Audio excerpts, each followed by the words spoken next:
Every breaking को आपको स्वागत करुछि मु सरस्वती।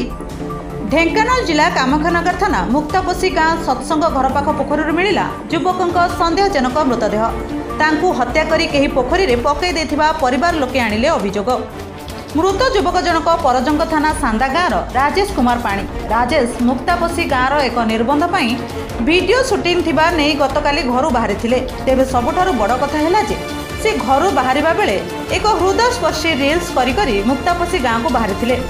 मात्र गतकाली अपराह्न 12टा परठारु तांको मोबाइल स्विच ऑफ आसथिला एवं एहाकु नै परिवार लोके संध्यारे मुक्तापोषी गाँव रे बहु खोजाखोजी करथिले किंतु कोनोसी संधान पाई नथिले। आज तांको मृतदेह मुक्तापोषी गाँव सत्संग घर पाख पोखरी रे भासुथिबार देखिबाकू मिलिथिला। एपरिकी पोखरी हुडारे बाइक एवं चपल थिबा बेले वीडियो शूटिंग पई आनिथिबा कैमेरा सेट उपरे कोनोसी संधान मध्य मिले नाही। तेबे तांकू घरु डाकी केही हत्या करिथिबा परिवार लोके अभियोग करिसंती, जहाकू नै घटनास्थल रे कामाख्यानगर पुलिस पहुंची तदंत आरंभ करी शव व्यवच्छेद पई कामाख्यानगर मेडिकल को पठाइछंती। कामाख्यानगर रु प्रकाश कुमार पात्रଙ୍କ रिपोर्ट द न्यूज टुडे।